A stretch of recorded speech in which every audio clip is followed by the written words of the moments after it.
You said AI will never take over real estate. How do you know that?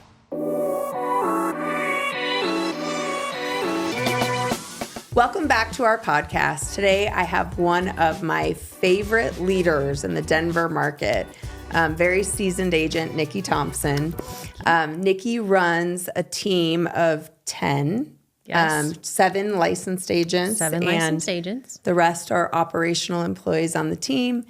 And Nicki's cheer in the industry is impacting people around her, from the sellers and buyers she works with to her team members, to her industry friends. She has a big impact. And I'm just so excited to talk to Nicki today and share her knowledge with all of us. So Nicki, welcome to our podcast. Thank you. This is so exciting to be here. I feel like I'm on some type of talk show today. I think You it kind are. of The feels studio that way, is amazing. Right? I know. You didn't know what you were in for. I didn't. I had no idea.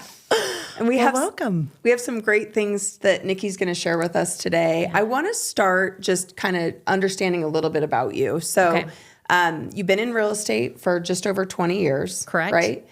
And in the Denver market the whole time. Correct. Okay, Yes. so born and raised in Colorado. No, I'm a Kansas that's right. girl. You're a Kansas girl. Rock Chalk Jayhawk. Don't hold it against me. The bird, that weird bird. When did you move to Colorado? 2001. Okay. Yes. Okay, so right before you got into real estate. Yes. How old were you? I just graduated college, so 22, 23. So you were young when you got into the industry? Yes. Okay. All right. And did you take to it immediately? No. No.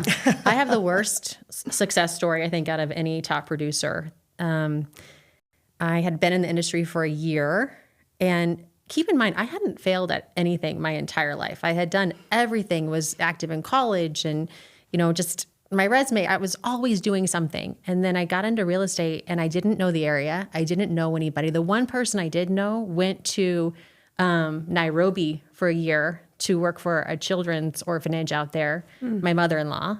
And so it was just my husband and I, and it was tough. And I remember telling Ryan, I'm out. I've wasted our time, our energy, our resources. I kind of failed at this. And he goes, you have never quit at anything your entire life. Why would you start now? And I'm like, because I suck and I'm terrible and I haven't had one. So I in my mind, I gave it one more month. And then 2 weeks later, I wrote my first contract. Well, actually, I asked God for a sign. I'm like, God, just give me a little sign that this is where I'm supposed to be. I just need to know. And then 2 weeks later, I wrote my first contract, and it was on Vaughn Way. And Vaughn is my maiden name. Oh, that's so cool. So I said, got it. I'm here. And you got me 20 years later. I love that. That's amazing. Yes. How long did it take you to start feeling like you were having lots of success? Like where you were having consistent closings? Oh, you guys, I think if you were going to make a mistake in the industry, I did everything you possibly could have done, from, kind of joining forces. I did an interview right when I joined under someone, kind of partnered up with someone else in the office to see if we could do open houses together. And then when I started to actually see some success, I did partner up with another agent. And, we all just work different levels and in different intensities, and I think one person always felt like they were working harder than the other. So a partnership didn't work for me. I think it honestly took me about 5 years to get my rhythm. 5 years Yeah. before then it was like, okay, I have a consistent business. Yeah. Okay. And I tell my new agents all the time who start on the team, which is a little bit different than starting on your own. Starting on your own is hard in the real estate industry. But I'm like, first year, it's going to be tough. And you're going to wonder what you did and why did you get into this industry? Second year, you're going to start to get some momentum. Third year, you're going to know enough just to make every mistake in the book out there. And so if you're still standing on the fourth year, you're in. You're in. Cool. Yeah. I love it. Yeah. So the partnership didn't work. No. So it was all on you. And it's continued to all be on you this whole time as you've gone through different market cycles and Yes. growing your team. Yes. Did you ever, because for me, growing a team in the mortgage space, I've always been like, what's the thing that's going to help me? You know what I mean? Like I was always searching for something to save me or help me or, the partner, what is it that's going to like create the leverage or the support I need to make it easier? And I found that it was the growth inside of me that I needed. Ultimately, would you say that Sure. was kind of the same for you, right? Every day. Absolutely. Yeah. You grow that strength as a team lead, and you get your teeth knocked in and you get back up. Oh my right? gosh. Yes. Yeah. Our resiliency, I think, has to be strong. You have to have good resiliency for this industry, for mortgage, for any sales, I think. Yeah. Agreed. Yeah. So what made you want to develop a team? If you had a partner and you were like, no, not for me, what changed? I reached a point where I was closing like 60 to 80 transactions a year by myself. Whoa. And I had a part-time staff person that helped me. And I literally felt like when I come in the office, I would just lay on the table and she would like take those things, like shock you, they like bring you back to life and like get me going. And then I would be out the door again, and 60 to 80 transactions a year, and you have one baby at this time? I had 3 at this time because this is when I switched over and came to Remax, which I did the 3 things you should never do, which is change careers, have a baby, and move houses in the same year. Managed to do that. You did that? Yeah. Okay. And they're getting the paddles out on you every single day, and you're you like guys. flopping and It was just, I was running frantic. It was tough. I mean, and I knew that I could not keep a level of service. Your service Right. is sacrifice. And then when that happens, you're not true to the people that you love every day. Yeah. And so I knew I needed someone, and I got really lucky with my first hire. She actually was a transaction coordinator for a big company. So the back end work she knew. She knew the contract. She knew what an amendment needed. She knew all of that like detailed stuff. Yeah. I didn't have to train her. It was just on sales. And she had worked at the front desk for Remax before she was a transaction coordinator. So meeting people and interacting with people, she was really good at. So Erin Houston was my first hire ever. And she's still on your team. She's still on my team. how many years is that? I don't know. Erin, you're going to be mad at me for this. Like 12 years at this point. Awesome. How do you work with your agents in terms of like you get a new listing? Don't you tend to partner with one of the agents on your team to take on a new listing or a new buyer? Is that generally how it works? So my team has shifted a little bit. Okay. Some of them only work their own leads. Okay. Some of them will work team leads. Some of them will work online leads and a mix. So everyone's set up on a different system. But yes, the team takes most of the transactions and works those. And what's good is we all live, work, play together. So, and we've been doing this so long that most of the consumers see everyone and they know that they're getting the best of the best with whoever they get. Yeah. There's no cream of the crop. You're getting an awesome agent. So How did you do it in the beginning? You're closing 60 to 80 deals a year and you're bringing on Erin and other team members. How did you start to like let go? it was really easy for me, which I know is hard for a lot of agents. I'm more transactional oriented. So our systems were there in place, ready to go. And it was easy for them to come in and just do my checkoff sheet. So I knew that we were kind of doing the same systems, but it was just like, here, it's like, jump in, fly out of the nest. Here you go. And they did. Their wings, they flew and they soared with it. So it was really easy for me to let go. You have a lot of trust in your team. You do. I do. Like 100%. you definitely fished from the right pond. Oh my, I got really lucky. Yeah. I really did. Some good people at the right times came into my life. Yeah. Well, and besides being lucky, you trained them the right way. You empowered them to choose their own path on how they wanted to do this. And then you met them where they were. They've been on your team for forever. Like luck is a part of it, but also you. Like your leadership skills are incredible. Oh, thank you. I appreciate so too. that. I think Thank that you, ladies. people want to work for people that they respect a lot. Mm-hmm. And so I was listening to a podcast last night and I heard Dan Martell talk about how he has these amazing employees that work for him. And other people that are in his mastermind groups are like, how do you find such good employees? And he's like, it's the leader that I've become. Like all the work I've done, all of the self-reflection, all of the commitments to invest in myself. These people want to work with me, you know? And so if there's people that you've got that revolving door in real estate for leaders that they're like, I train people and then they just leave. You hear that a lot, right? With other team leads. Yeah. I think it's a reflection of them as a leader. And I think your team, the tenure, how much you love each other, like you were saying, the culture of your group is just so much a reflection of you as a leader. And I think when you have a smaller team too, it's really important to do team events. Like we would go to Steamboat for like 2 or 3 days, and then we would have our business planning like in Breckenridge. We would get away and spend good quality time with each other. And I remember when I made the decision to switch over to Remax, and that's the age of Lucy, so it was 16 years ago. When I made the decision to switch over to Remax, Chuck Oxner was sitting in the break room. And I remember asking the staff, I'm like, who is this person in the break room? And they're like, that's the owner of the company.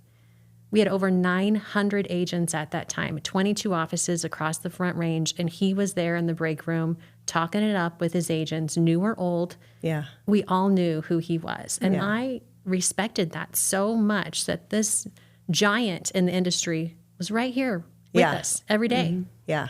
So, That's cool. yeah. That's really cool. I know away. that everything is rainbows and roses and your team is amazing.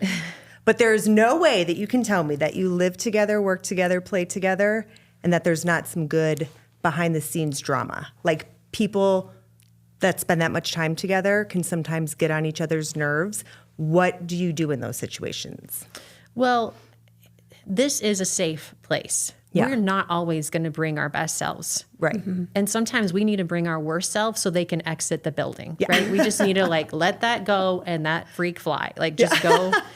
And so they don't always have to bring their best self into the office. Yeah. They can come in and vent and honestly say things they would never say to anyone else. And tomorrow we're not judging each other for it. Yeah. You know? Yeah. When I first started the team, there was this book that we read. It's called Radical Candor.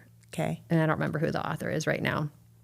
But it saved us because we were all ladies. And there is a lot of like drama, or you think someone meant something that they didn't. Yes. And so now we have this ultimate respect for each other, which we use the word radical candor. So for example, Elise, you stage all of our listings. Let's just say you're on my team, you stage all of our. So I'm like, Elise, radical candor, which means I'm about to ask you a question. I really want you to think about the answer. However you answer, you're not going to hurt my feelings. Yeah.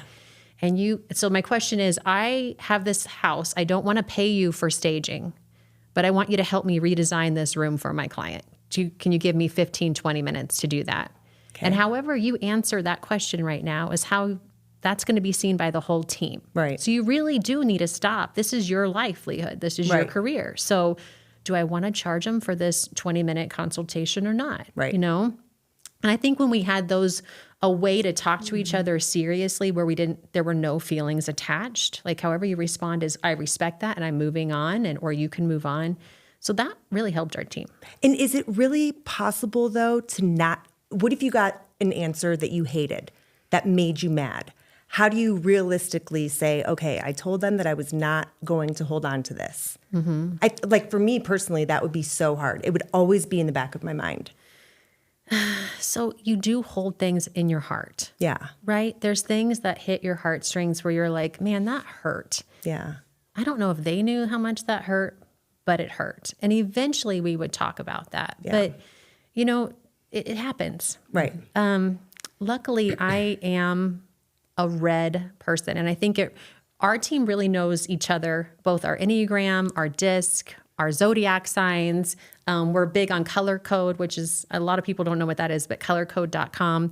And I'm a red on that. So I don't attach feeling or emotions to my experiences, which means I don't hold on to those feelings as maybe someone in my team would as a blue. Yeah.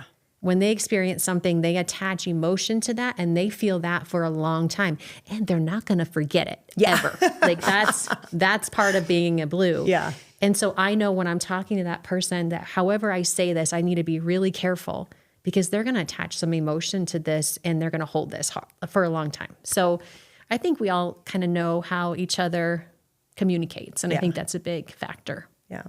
How do you keep them motivated in a market that I would say is tougher right now? It's a tougher market to be an agent in. From a mindset perspective, there's lots of opportunity out there, but it's like keeping your mindset high, right? Yeah. So how do you do that? The positive Patty. right? Like, Okay. and is it fake positive Patty? Because they know when you're just like rah, Right. and there's nothing behind it. There's Right. nothing to substantiate that. And that's tough. I had a moment as a leader because I think we sometimes put too much pressure on ourselves for our agents or our lender partners or whatever to push and keep moving forward in all those goals. I said one time we had a challenge. We had this recent challenge that we had talked about in our meetings, and I said, okay, so I'll do some rewards every week, and we'll report in, and what do we want those to be, and how do we want to set that up?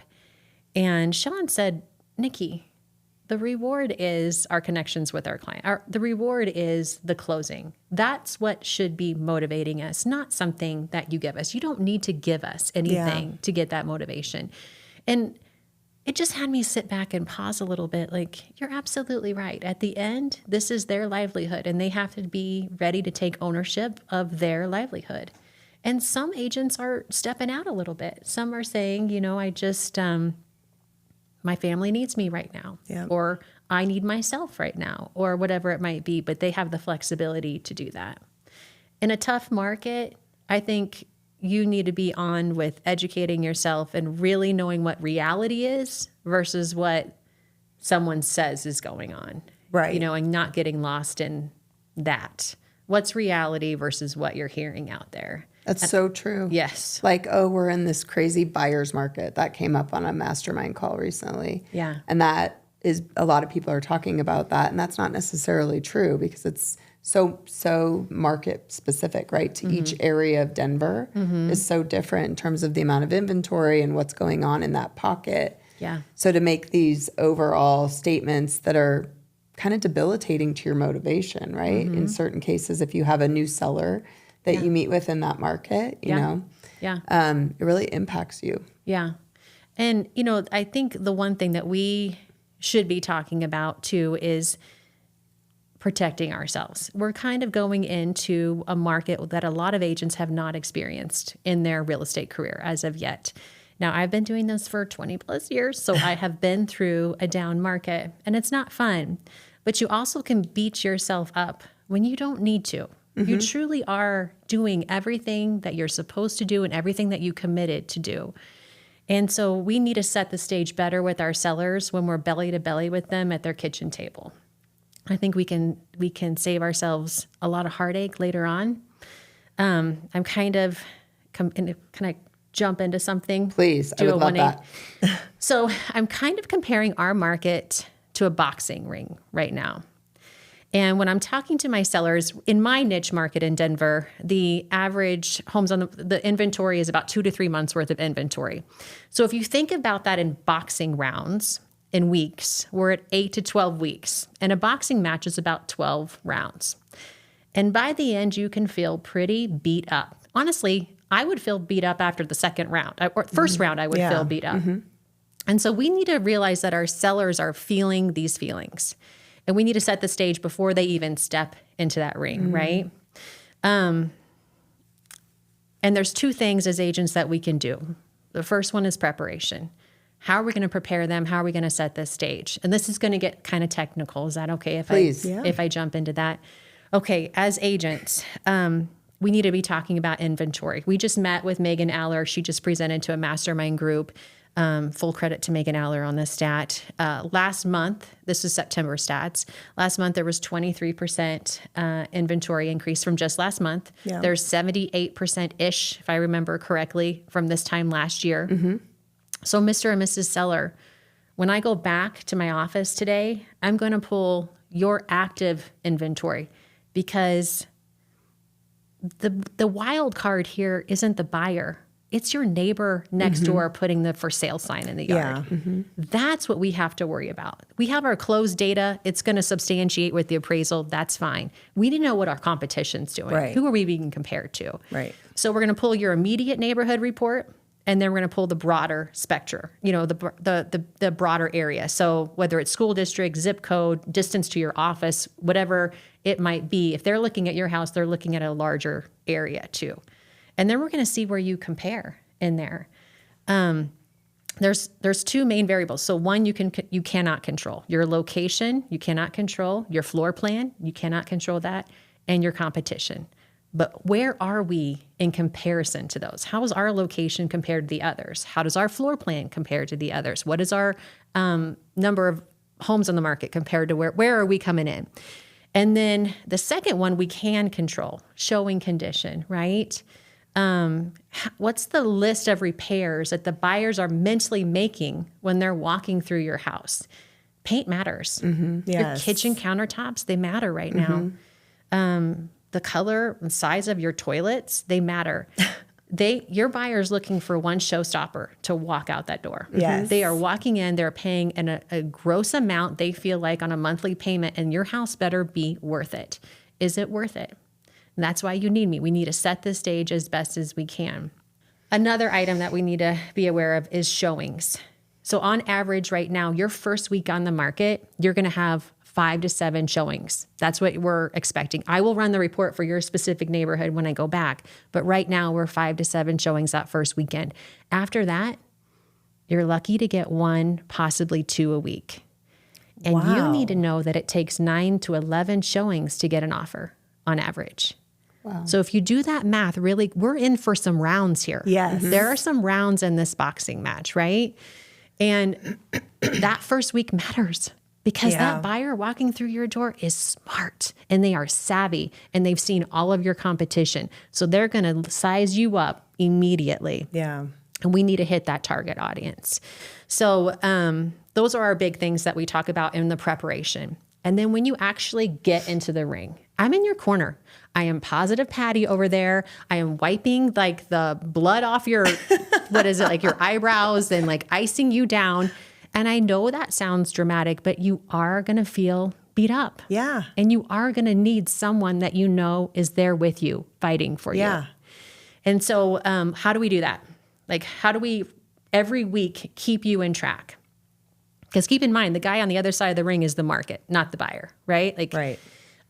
we do this weekly report and it comes out on Tuesdays and it is amazing. So it has Zillow, which I know kind of Zillow is a bad word, but Zillow has data that we can analyze. We've been analyzing it for 3 years. So I call them my dream buyers, right? Like they saved a search 10 years ago and they're still on there getting their daily emails. Yeah. Or they saved a search when interest rates were lower and they can't afford this price range anymore, but you're still coming up. Right. So on Zillow, we have a certain number of clicks we want and a certain number of saves. And if you have over 60 saves, these dream buyers love you. There's something about price and showing condition that they love. And that's a good indicator that we're on the right track. Good. Right? Interesting. The second biggest one and the most important is something called hit counters in our own MLS. We pay for this. And most agents don't know about this. And Wow. we can talk about this later on the calls I get from sellers that are currently listed because this is a big factor for me. Hit counters are you go on the market. You're a 4-bedroom, 3-bathroom priced at $650, right? Your property gets sent out to anyone that has a saved search that fits into that criteria. So we analyze how many emails you just went out. And out of those, how many people opened that email. And your open rate should be above 30%. Now there's some where that statistic doesn't work because of the uniqueness of it. And we know because we've been analyzing this data for a while. But if we're not hitting an open rate, our price is off, our MLS pictures are off, Yeah. something is missing here.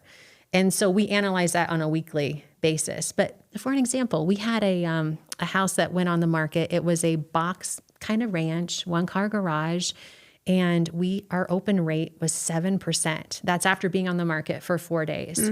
That's really low. It's Yeah. a beautiful house. Like I was like, that's odd. That's Yeah. so strange. So we changed it and we put the interior, my favorite interior photo on the exterior. That's the first one that you see. Right. And then our open rate jumped to 37%. Wow. Yeah. Just with that one photo Just change. with that one Wow. photo. Because usually I don't put an interior photo because statistically it says that there's something wrong with the exterior. That's why they Oh, put right. the interior photo. I do think that when I see that. Right? Yeah. And the last thing you want to do is create an objection before they've even stepped Yeah. in your front door. Yeah. In my mind, I'm like, the neighbor is a hoarder. There's a car car on the front lawn, maybe a toilet. Yes. That's why they're showing me the picture of the kitchen. Yes, exactly. Smoke. Yeah. I mean, you name it. I think it's, but those are the reports and then the number of showings that they should have. So we're there every week analyzing the data, making sure we're where we need to be. But this is why I talk about the boxing ring, because before I commit to being your coach or your agent, before we both sign on the dotted line, I need to know that you know I've done everything possible. Yeah. Marketing wise, reporting wise, educating wise, that you don't have any doubt on what's going on. Because at the end of the day, based on your motivation, I need to know that we agree it comes down to price. Yeah. And that's the only factor that we can change at that point. Yeah. There's nothing more I can do as your agent. I've done everything I possibly can. And if you'd agree to that, then let's sign the paperwork. Yeah. That stage needs to be set. Homeowners need to know that. They absolutely need to feel that in their hearts, that this could be a knockout in first round or it could be a knockout in the 8th. Yeah. We don't know. Do people still have the mentality of 2021 of my house is going to sell in the first weekend? I'm going to have multiple offers, because obviously that was a very popular thing, and someone's friend or coworker or whatever, that was their situation. Are they understanding that things have changed? For the most part, and I think the way that you step them in that direction, the data that you show them, they feel that. It may not, that might have been their initial impression, but by the time you leave that listing appointment, they very much know reality at that point. So yes, I think there is still some massaging that we need to do to get sellers. And where there's no underdog here. A seller isn't an underdog before they even step in, and there's no heavyweight champion. Right. It's just, we just need to be extra cautious that we have prepared ourselves to enter that ring. Yeah. So price isn't too high, condition looks good.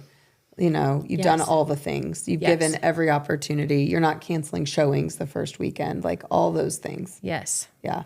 And, Phil Shell in our office, he has the best, he's been saying it for over 10 years, but he has the 3 truths of the holy man. The first one is the doubt is the source of all suffering. So if you're not communicating with your seller or your buyer, they're filling in the gaps with doubt. Doubt that they should be selling, doubt that this is the right time, doubt. And then they suffer. Doubt is the source of all suffering. So they're suffering because you're not calling them. Yeah. You cannot do that right now. You have got to call them. They deserve it. Otherwise, they're in pain. Yeah. Well, I'm sure they're sitting there like, I have to keep my house clean, which is stressful, especially if you have little kids or pets or something like that. So you're like stressed out that you always have to have your house clean. You never know when something's going to happen. And then it's crickets. And the media. I think the media right now, like the articles that are about the real estate market are just ridiculous. Yeah. Fear sells. I share this story with my sellers all the time. I have been in your shoes. It was the day before Halloween. My house has been on the market for 2 months. I'm the real estate agent selling my own house. Yeah. I have my 3-year-old running around. We're at Malone's having dinner because we have a showing going on. I have my 3-year-old running around this booth. I have the other kid that's going on this math competition, so I need to time him on math problems over here. And then Tyler's in 5th grade and he's going through some China project. And we have all these books out about China, and I'm sitting there and I look at Ryan, I'm like, if we don't go under contract tonight, I'm done. I'm like, it's a sign from God. We are done. I cannot do this anymore. And the waitress was like, how long are they going to be here? We've all been in those shoes. We know what that feels like, you know? And so we understand that there's pain with that and there's doubt with that. So, but the second truth of the holy man is everybody all the time is doing the best they can with what they have. And our job is to not judge, but just give them more to work with. Yeah. So when you feel stress coming at you, there's something happening there. And we're just here to not judge them for how they're acting, but just help them, give them more information to help ease that pain. Right. And then the third one is everything is truly always perfect the way it is. And if we're experiencing suffering, it's just because we don't have that larger perspective. And we're here to give them a little bit larger perspective, right? Yeah. And if we're doing those three things, if we're hitting those 3 points, which thank you, Phil Shell, you'll be so proud of me because I remembered all 3 of them. It's so powerful. It's so powerful. But don't give them doubt. I mean, just by not talking to them, they have doubt. Yeah. And that is the worst feeling on the planet. We've all been in limbo. No one likes that. Yeah. You know, the unknown. And it's the same with team too, right? Like right now in mortgage, production is down, right? And refinances haven't quite started. So it makes everyone nervous on the team. Like, are we going to have loans? Yeah. You know, so you should, I heard you as you were saying that, like, you need to call them. Yes. You need to talk to them. You need to talk to your team, you know? Yes. So it's interesting how you can apply those 3 truths each other. to everything. Yes. Yeah, like when someone calls you, like, what's going on? Why do you feel this way? You know, figure out what doubt that they have going on in their lives that you might be able to help them, or just listen, you know? Yeah. So we're all in this together for sure. And the positive Patty with you in the corner, your sellers going through their rounds, that's helped your perspective shift to where you're not up at night, like tossing and turning because your seller's listing is not under contract yet, right? But earlier in your career, it impacted you more emotionally, I would imagine, right? Oh gosh, what you focus on grows. So if you're focusing on what could I be doing better, I'm not doing enough, then that all grows. And it creates so much anxiety within us, you know? And if you sit down and you map out everything you do with the listing or everything you do with the buyer and ask yourself, can I do any more? And you can't, then you need to have peace with that. Yeah. It's all about patience now. We need to give ourselves patience. We need to give others patience. The right house will come. Yeah. You know, the right buyer is going to toss their hat in the ring at some point. Right. You know, especially for those unique listings. That takes a lot of patience. So, yes. I feel like this market, I do think that a lot of agents are going to leave real estate. You do? Yes, because I think for you, you have the experience and the confidence to know that you will get through this.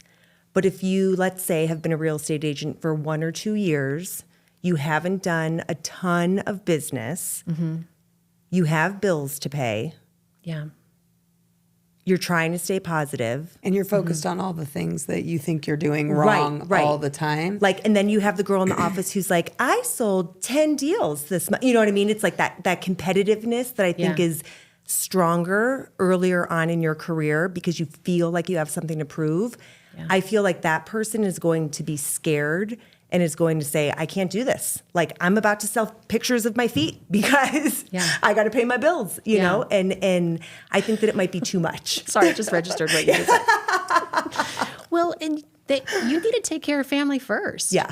And maybe that's a sign that your best path is in a different industry. Yeah. And that's okay, Yeah. you know? Or joining a team. Or joining a team. Yeah, if you wanted to do something like that.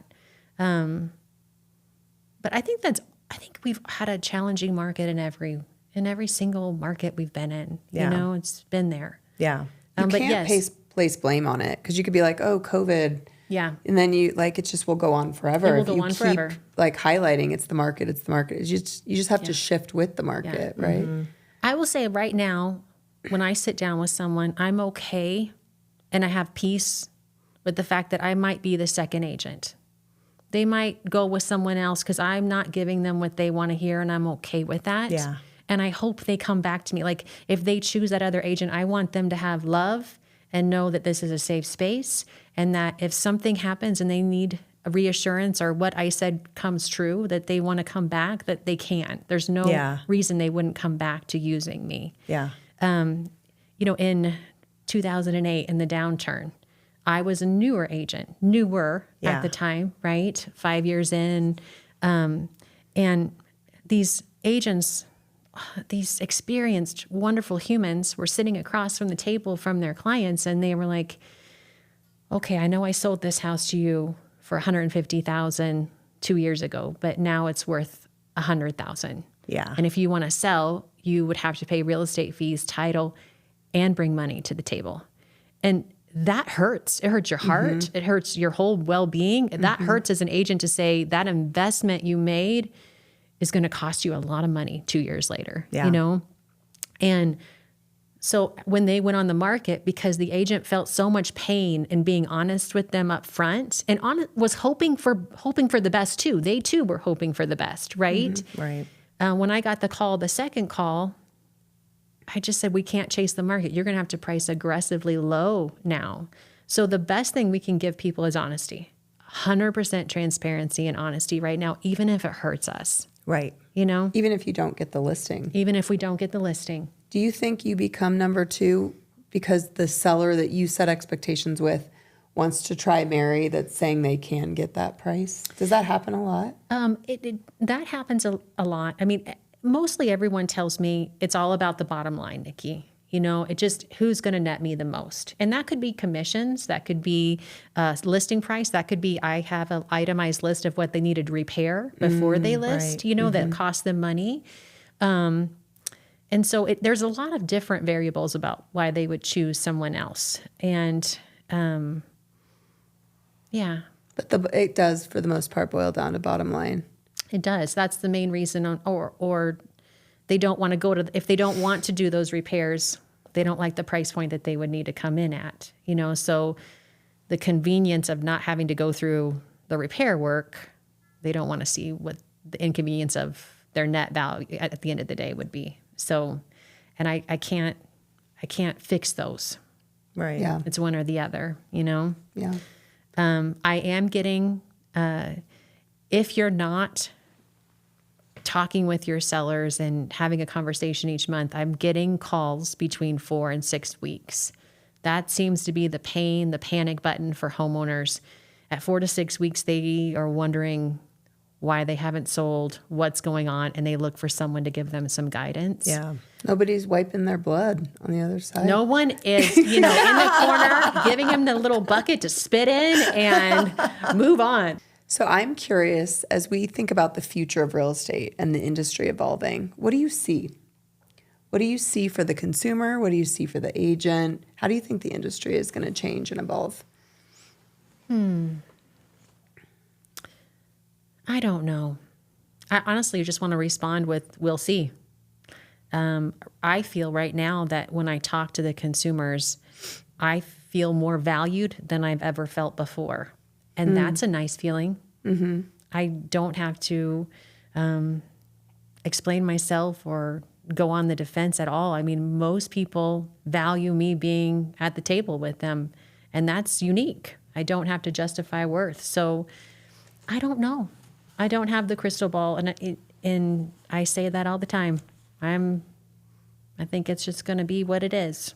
So. Yeah. What I know for sure, and what you just said, consumers will need leadership, they'll need advice, they'll need positive Patty indefinitely. Those conditions will never go away. Never go away. Strategy, I think, is so important, like how you're preparing your sellers to go into these various rounds that they have. Yeah. I think the strategy component will always be there. So it will never be like AI doing real estate, but I think that real estate agents will be leveraged in some capacity to be able to keep up with the evolution of the industry, I would imagine, to some degree. I think as much strategy as you put into the loan and the buyer side when they sit down for one of your sessions, which are amazing, that's the same intensity that we need to bring to the listing side right now. They need to have that same strategy session. And, for the consumers that don't know, Jess has one of the most dynamic strategies for the buyers. So, Thank you. Yeah. I agree with what you guys are saying, but let me ask you this. Okay. You said AI will never take over real estate, which, how do you know that? Because my thought is, let's say that you're a lawyer or you just know a lot. Or you're like, ChatGPT can write my real estate contract for me. There are people who think that they do not need a real estate agent. They want to save that money. They think that they can do it on their own. And I know all of the reasons why they shouldn't and all the things that can come up and all that kind of stuff. But how do you try to convince those people? And what if AI started becoming a huge factor in real estate, lending, all of it? Like, it could happen. People believe that could happen. I don't see it. I also believed in 7th grade that we would have flying cars by 2006. So That didn't happen. I don't know. I feel as if they need direction more than ever. And most people need reassurance. Yeah. Most people need to know that this is the right move. This is the strategic maneuver. They need positive Patty. They need positive Patty. Yeah. Yeah. They need to feel as happy as a pig in a puddle. Oh, a pig in a puddle. It's been a That's minute. old school. Yes. It's our Exactly. first time. I know. I love that. I have one piece of advice for real estate agents, both mom and dads. Yes. And as the time goes back an hour and as it gets darker earlier, I got this advice when I first started real estate, and it was never walk in the door on your phone. Never be on your phone when you enter that house. Never, and I like to add even one more. I don't even pull into my driveway on my phone, or there's a neighbor a block away. Her name's Kristen. She knows when I'm sitting outside of her house that I'm finishing up a call, I'm finishing up an email, I'm wrapping that up. So that when I pull into my garage and my dog hears that door go up or my kids hear that door go up, when I walk in, they are mine and I am all theirs. And I think we, in this world of, you know, you finally do get something under contract or you're running or you're trying to negotiate, you know, be present at home. Like that's where that clutter should not come. Yes. Right? Yes. I totally agree. It was the best advice I was ever given. That's really good advice. Yeah. What about your calendar? How do you make sure you go to all of Lucy's flag football games? Yeah. And how do you do that? Yeah. Well, let's be real. We're never going to go to everything, right? No matter what career or what job choice we choose, we're not going to be at every conference or every game, but we can be there for most of them.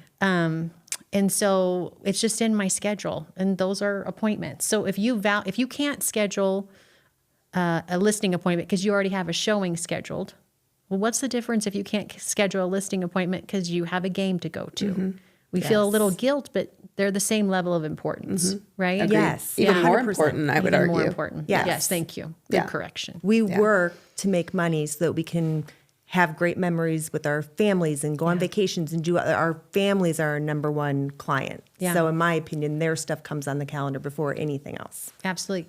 My dad never went to our games growing up. It just wasn't his gig. My mom coached. My mom was there. It was like she had the visor. I mean, she was the cooler. Remember the Coleman coolers that had the little latch in the front? Yes. Yeah, she was there. She was ready. But I'll never forget my 8th grade track meet. And the one time I ran the mile, the very best I've ever done. And my dad was there for it.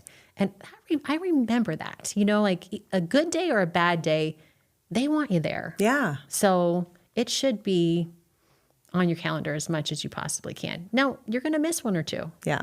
We all do. Yeah. So no matter what career you're in. But Yeah. yeah, parenting's tough. Whew. I don't know what I signed up for on that. It doesn't get any easier. 3. I can barely handle my 2. Yeah. No kidding. Oh, yes. Yeah, it's fun, but whew, it gets more complicated.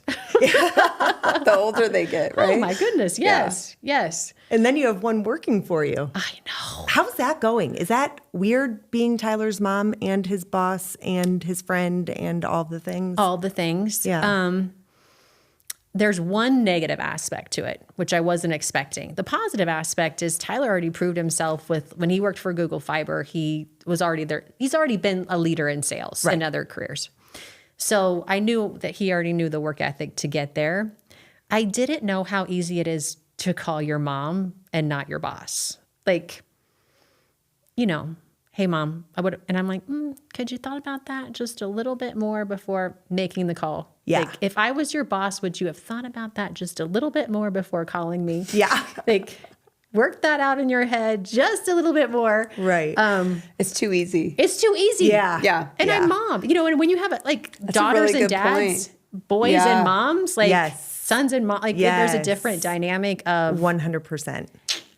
Because you've always been the one there for them to like catch them and pick them up and help them. And the dad's like, figure it out. Yes. And the mom's like, no, I'll help you. Yes. You know? Yes. Yeah. Well, and it's interesting because like my LOs, they don't call me enough. I think they sit there and suffer and like try to figure things out.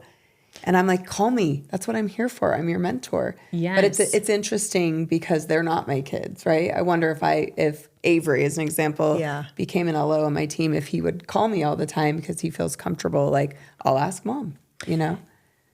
So that's an interesting dynamic. And I think you're probably right. I should have more of the team calling me. There should be more of a comfort there. That's an interesting point of view. Because Mullen High School sent out a parent survey and they're like, can you give one positive thing in regards to what was the one reason that you came to Mullen? And I was like, gosh, that's tough, you know? Mm-hmm. And I'm like, there wasn't a one reason why I came, but there's one reason why I stayed. And it was because they taught my kids the ability to, how important it was to ask for help in anything, in academics, in sports, in relationships. And they felt like they could go to their academic. I mean, poor Mr. Augustine, my kids were in his office all the time, but they did. They made it such a comforting feeling to ask for help. Yeah.